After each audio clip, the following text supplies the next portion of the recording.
नमस्कार साथियों, आप सभी का स्वागत है आपके अपने चैनल इंदौलजी में। तो दोस्तों हम करते हैं डेली स्पेसिफिक सब्जेक्ट के क्वेश्चंस। तो दोस्तों आज भी हम 20 क्वेश्चंस आपके लिए लेकर आए हैं। तो आपको दोस्तों 20 क्वेश्चंस ये सॉल्व करने हैं। अगर आपने नोट्स ले लिए हैं तो आप दोस्तों आसानी से इनको सॉल्व कर पाएंगे।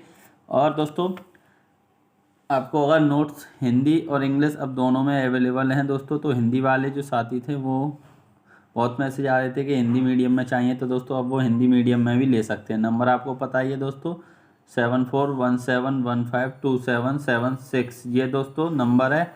और इसका दोस्तों जो आपको 49 रुपये पे करना होगा, ये आप ध्यान रखें। और इस नंबर पर दोस्तों ओनली व्हाट्सअप मैसेज करें, कॉल ना करें।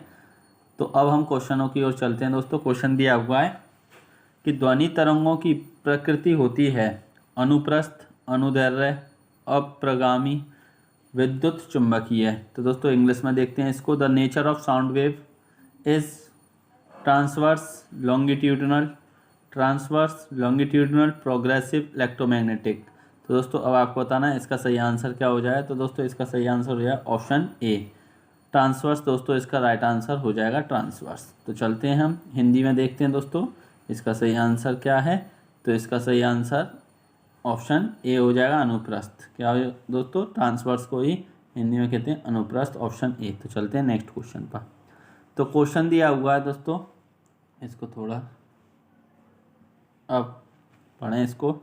निम्न में से कौन सा कथन ध्वनि तरंगों के लिए सत्य है। निम्न में से कौन सा कथन ध्वनि तरंगों के लिए सत्य है। इनको ध्रुवित किया जा सकता है, ये निर्वात में चल सकती हैं, 0 डिग्री सेल्सियस पर इनकी चाल 332 मीटर प्रति सेकंड होती है। उपरोक्त सभी कथन सत्य हैं। तो दोस्तों अब आपको बताना है इसका सही आंसर क्या हो जाएगा। तो दोस्तों जो ध्वनि तरंग है वो निर्वात में नहीं चलती हैं। ध्वनि तरंग दोस्तों निर्वात में नहीं चलती है। निर्वात किसको कहते हैं, वैक्यूम में। दोस्तों इंग्लिश में भी देख लेते हैं इसको। Which of the following statement is true for sound wave. They can be polarised, it can run in vacuum at 0 degree Celsius, their speed is 332 metres per second. और ऑप्शन डी क्या है दोस्तों, all of the above statement are true. तो दोस्तों जब हमारा statement दूसरा गलत हो गया है तो फिर दोस्तों डी तो ऑलरेडी गलत हो जाएगा। और दे कैन बी पोलराइज्ड, तो दोस्तों ये भी। तो इसका मतलब ऑप्शन सी हमारा राइट आंसर हो जाएगा। कौन सा दोस्तों, ऑप्शन सी। 0 डिग्री सेल्सियस पर दोस्तों इसकी चाल कितनी होती है, 332 मीटर प्रति सेकंड। ये आपको पता ही है। तो दोस्तों चलते हैं हम नेक्स्ट क्वेश्चन में। तो क्वेश्चन दिया हुआ है अवश्रव्य तरंगों की आवृत्ति होती है 20 हर्ट्ज से कम, 20 हर्ट्ज से अधिक, 20,000 हर्ट्ज से अधिक और 20 हर्ट्ज से कम। तो दोस्तों अब आपको बताना है इसका सही आंसर क्या हो जाएगा। तो दोस्तों इसका सही आंसर हो जाएगा 20 हर्ट्ज से कम। दोस्तों ये और ये दोनों ऑप्शन सेम दिए हुए हैं, तो कंफ्यूज ना हो आप। Infrasonic wave have a frequency less than 20 hertz, A और डी दोस्तों दोनों सही हो जाएंगे। तो चलते हैं हम नेक्स्ट क्वेश्चन पर। तो क्वेश्चन दिया हुआ है पराश्रव्य तरंगों वे ध्वनि तरंग हैं जिनकी आवृत्ति 20 हर्ट्ज और 1000 हर्ट्ज के बीच है, 1000 हर्ट्ज और 20,000 हर्ट्ज के बीच, 20 किलो हर्ट्ज से अधिक और 20 हर्ट्ज से कम। तो दोस्तों इंग्लिश में देखते हैं। Ultrasonic can waves are those sound wave whose frequency is between 20 hertz to 1000 hertz, between 1000 hertz to 20,000 hertz, greater than 20 kilohertz, less than 20 hertz। तो दोस्तों अब आपको बताना है इसका सही आंसर क्या होगा। तो दोस्तों अल्ट्रासोनिक साउंड वेव बताना है आपको। हमने इंफ्रासोनिक की देख ली दोस्तों, 20 हर्ट्ज से कम होती है। अब आपको अल्ट्रासोनिक की बताना है। तो दोस्तों अल्ट्रासोनिक की क्या हो जाएगी, ये 20,000 से ज़्यादा होती है। 20 के जो किलो हर्ट्ज है दोस्तों उससे ये अधिक होती है। तो चलते हैं हम नेक्स्ट क्वेश्चन पर। अब दोस्तों ये यहाँ पर पराश्रव्य तरंग मनुष्य द्वारा सुनी जा सकती हैं, नहीं सुनी जा सकती, कभी कभी सुनी जा सकती हैं, इनमें से कोई नहीं। तो दोस्तों जो पराश्रव्य तरंग होती हैं दोस्तों जिनको अल्ट्रासोनिक वेव कहते हैं, वो मनुष्य द्वारा यानी कि दोस्तों इंसान द्वारा सुनी जा सकती हैं या नहीं, ये आपके ऑप्शन दिए हुए हैं। तो दोस्तों ये नहीं सुनी जा सकती हैं, इनको हम नहीं सुन सकते हैं क्योंकि दोस्तों इनकी जो फ्रिक्वेंसी है वो बहुत तेज़ होती है दोस्तों।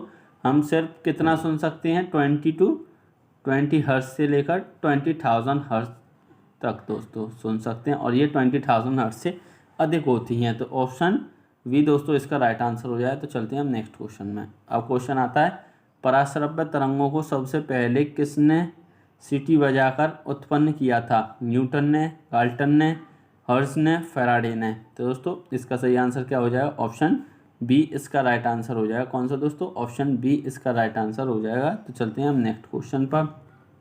तो क्वेश्चन दिया हुआ है, शिकार पर बच्चियों या बाधाओं का पता लगाने के लिए चमगादड़ अथवा डॉल्फिन किस परिघटना का प्रयोग करती है? ध्वनि का अपवर्तन, विस्पंदों का बनना, ध्वनि का प्रकीर्णन, प्रतिध्वनि का निर्माण।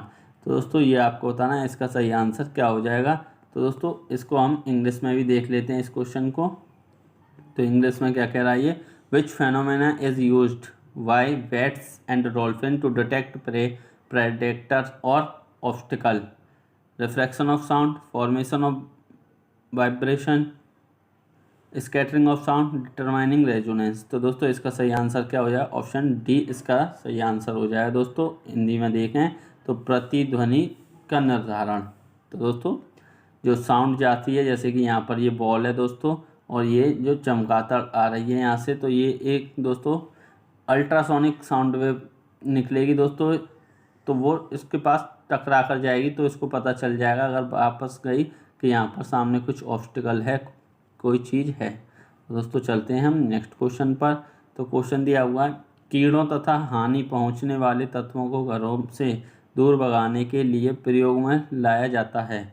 अल्ट्रासोनिक तरंग, रेडियो तरंग, इंफ्रारेड तरंग, सबसोनिक तरंग। तो दोस्तों जो कीड़े होते हैं, जैसे कि दोस्तों कीड़ों में और चूहे भी आ जाते हैं, जैसे जो आपकी जैसे कि कोई चीज़ इंडस्ट्री फैक्ट्री है, उसमें दोस्तों कोई चीज़ स्टोर है, जैसे कि अनाज मान लेते हैं, तो उनमें दोस्तों लाइट लगी हुई होती है, जिसमें से अल्ट्रासोनिक दोस्तों तरंग होती हैं, वो निकल कर जाती हैं, तो उससे वो मर जाते हैं दोस्तों, उसको बचाती है, और कीड़े से भी दोस्तों ये बचाती है। तो इसका आंसर क्या हो जाएगा? Option A. क्या हो जाएगा? ऑप्शन ए दोस्तों इसका राइट आंसर हो जाएगा, अल्ट्रासोनिक वेव। तो चलते हैं हम नेक्स्ट क्वेश्चन पर। तो क्वेश्चन दिया हुआ है, ध्वनि का तात्व यानी कि पिच किस पर निर्भर करता है? आवृत्ति यानी फ्रिक्वेंसी, तीव्रता, वेग, आयाम। इंग्लिश में देखते हैं दोस्तों, what does the pitch of a sound depend on? Frequency, intensity, velocity, dimension. तो ये चारों में से दोस्तों आपको बताना है इसका सही आंसर क्या हो जाए। तो इसका सही आंसर है दोस्तों, पिच किस पर डिपेंड करती है? फ्रिक्वेंसी यानी कि आवृत्ति पर दोस्तों पिच निर्भर करती है आवृत्ति पर। तो ये इंपॉर्टेंट क्वेश्चन है दोस्तों, ऑप्शन ए इसका राइट आंसर हो जाए। तो चलते हैं हम नेक्स्ट क्वेश्चन पर। वीडियो को लाइक नहीं किया तो वीडियो को लाइक जरूर कर दें। तो दोस्तों दिया हुआ है, विमानों के आंतरिक भागों की सफाई में किसका उपयोग किया जाता है? विमानों के आंतरिक भागों की सफाई में जो दोस्तों विमान होते हैं, जो हम यहाँ पर देखते हैं, which is used to clean the internal part of plane. जो दोस्तों प्लेन होता है उसके इंटरनल पार्ट को हम किस चीज़ से क्लीन करते हैं? Ultrasound wave, oxalic acid, inaudible, और कार्बन डाइऑक्साइड। तो दोस्तों बताएं इसका सही आंसर क्या हो जाएगा। तो दोस्तों इसका सही आंसर हो जाएगा क्या? Option A, ultrasound wave. क्या हो जाएगा दोस्तों? Ultrasound wave. हिंदी में भी आप लगा लें, पराश्रव तरंग। तो चलते हैं दोस्तों नेक्स्ट क्वेश्चन पर। तो क्वेश्चन दिया हुआ है, 20 हर्ट्ज से 20,000 हर्ट्ज बारंबारता की ध्वनि निम्नलिखित में से क्या है? अल्ट्रासाउंड, इंफ्रासोनिक, हाइपरसोनिक, श्रव्य या ऑडिबल ध्वनि। तो दोस्तों इसको हम देखते हैं इंग्लिश में, which of the following is a sound of frequency 20 hertz to 20,000 hertz? Ultrasound, infrasonic, hypersonic, audible sound. तो दोस्तों ये हमने बताया, ये जो इंसान है वो सुन सकता है, तो इसको क्या कहेंगे? ऑडिबल साउंड कहते हैं। ऑडिबल साउंड की दोस्तों ये रेंज होती है, आपसे रेंज भी पूछ सकता है, 20 हर्ट्ज से 20,000 हर्ट्ज। तो चलते हैं हम नेक्स्ट क्वेश्चन पर।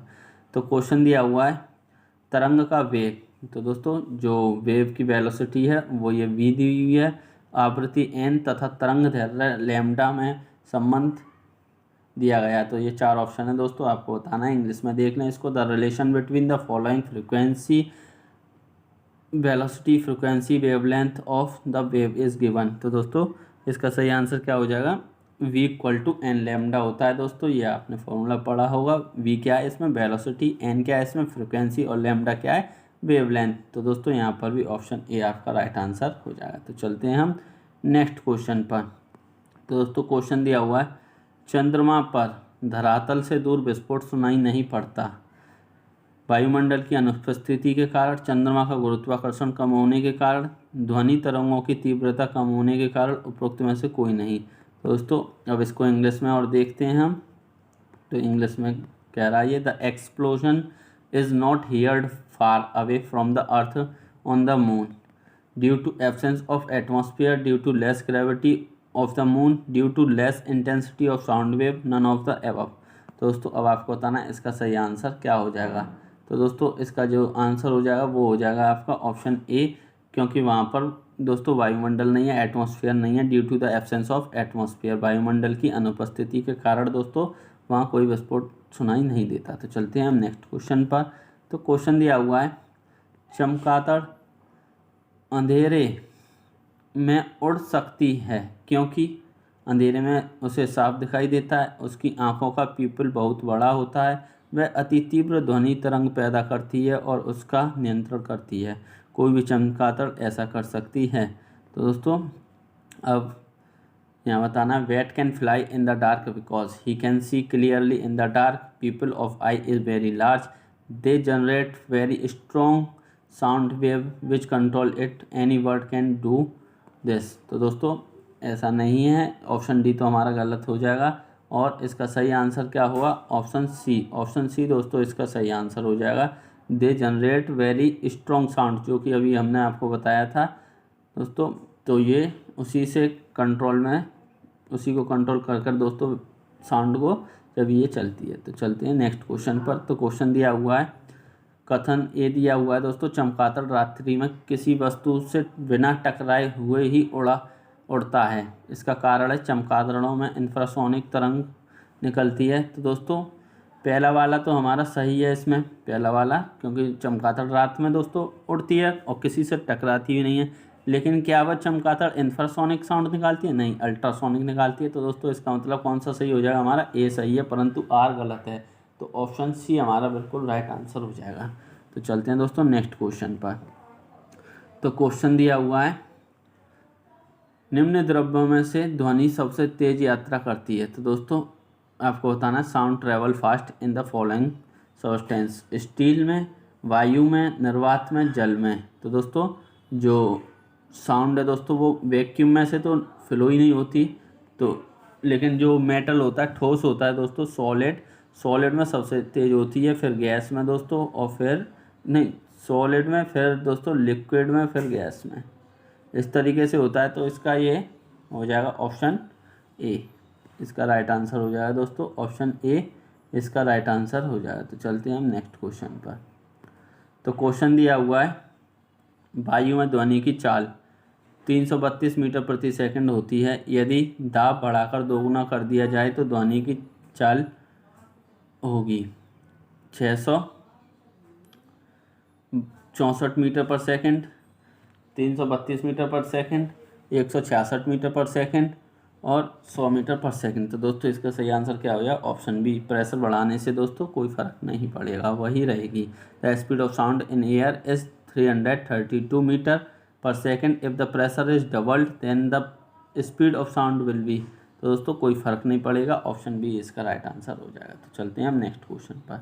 तो क्वेश्चन दिया हुआ है, बादलों की बिजली की चमक के काफ़ी समय बाद बादलों की गर्जन सुनाई देती है, इसका कारण है बादल ध्वनि तरंगों को रोक देते हैं, गर्जन बाद में उत्पन्न होती है, प्रकाश निर्वात में चल सकता है, प्रकाश निर्वात में चल सकता है परंतु ध्वनि नहीं, प्रकाश की चाल ध्वनि की चाल में बहुत अधिक है। तो दोस्तों अब ये आपको बताना है इसका सही आंसर क्या हो जाएगा। तो दोस्तों इसका सही आंसर क्या हो जाएगा, प्रकाश की चाल जो होती है दोस्तों वो ध्वनि की चाल से बहुत अधिक होती है, क्योंकि दोस्तों हमने आपको ये जो लाइट वाला इसमें भी बताई थी, 3 × 10⁸ मीटर पर सेकंड होती है दोस्तों जो प्रकाश की चाल होती है, स्पीड ऑफ लाइट। और दोस्तों यहाँ पर ध्वनि की हमने अभी देखी 332 मीटर पर सेकंड, तो ये इसके मुकाबले बहुत ही ज़्यादा कम है दोस्तों। चलते हैं अब हम नेक्स्ट क्वेश्चन पर, ये चीज़ें आप नोट कर लें। तो दोस्तों दिया हुआ क्वेश्चन, वायु में ध्वनि का वेग है लगभग, तो दोस्तों जो एयर में कितना होता है तो ये आपको बताना है। तो 330 मीटर पर सेकंड होता है। कितना? 330 metre per second. Speed of sound in air approximately 330 metre per second. तो दोस्तों चलते हैं हम नेक्स्ट क्वेश्चन पर। तो क्वेश्चन दिया हुआ है, ध्वनि तरंग सर्वाधिक तीव्र गति से चलती हैं ठोस में, तरल में, गैस में और निर्वात होगा दोस्तों, बात नहीं है, निर्वात में। तो अब बताएं दोस्तों इसका सही आंसर क्या हो जाएगा। तो इसका सही आंसर दोस्तों क्या हो जाएगा? इसका सही आंसर हो जाएगा ऑप्शन ए, ठोस में। हमने बताया था कि ध्वनि तरंग दोस्तों ठोस में सबसे अधिक चलती है। तो दोस्तों यहाँ पर आपके 20 क्वेश्चन हो जाते हैं। आपको कमेंट करके बताना आपका स्कोर क्या रहा, वीडियो कैसी रही दोस्तों, तो ये कमेंट करके बताएं। और नोट्स चाहिए तो आप ले सकते हैं दोस्तों, व्हाट्सएप पर मैसेज